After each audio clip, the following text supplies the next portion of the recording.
जोङो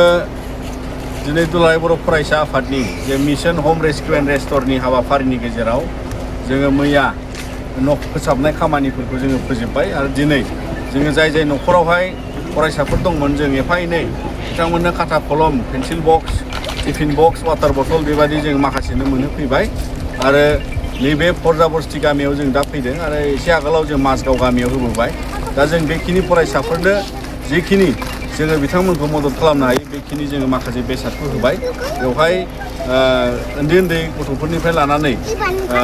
क श्रेणीनिफ्राय लानानै बिथांमोनहा माने हाई स्कुल बा हायार सेकेन्डारि डिग्री फरायनायबो दं जों जिखिनि एसे मदद खालामबाय आरो बयबो जाय नोंथांमोना बेफोर मददखौ हरबाय जोङो गोजोननाय जासिहरदों मानोना बेवहाय फरायसाफ्रा मोनफ्रोमबो बिजाबनिफ्राय लानानै बिथांमोननि खाथा पत्रआ दा समाव माने बिथांमोना गोबां बेसादाव आंखाल जाना दं आरो बेखौ लानानै जोङो दुलाराय बर' फरायसा आफादा जोंनि मिशन होम रेस्किउ एन्ड रेस्टरनि लोगोसेयै जोङो बिथांमोननो बेखौ गथायनाय जाबाय जोङो दिनै दुलाराय बर' फरायसा आफादनि जे मिशन होम रेस्किउ एन्ड रेस्टरनि हाबाफारिनि गेजेराव जोङो मैया न' फोसाबनाय खामानिफोरखौ जोङो फोजोबबाय आरो दिनै जोङो जाय न'खरावहाय फरायसाफोर दंमोन जों एफा एनै बिथांमोननो खाथा कलम pencil box tiffin box water bottle बेबादि जों माखासेनो मोनहोफैबाय आरो नैबे फरजाबस्ति गामियाव जों दा फैदों आरो एसे आगोलाव जों माजगाव गामियाव होबोबाय दा जों बेखिनि फरायसाफोरनो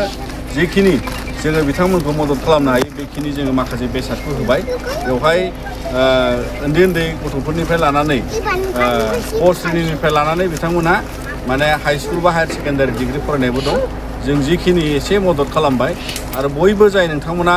बेफोर मददखौ हरबाय जोङो गोजोननाय जासिहरदों मानोना बेवहाय फरायसाफ्रा मोनफ्रोमबो बिजाबनिफ्राय लानानै बिथांमोननि खाथा पत्रआ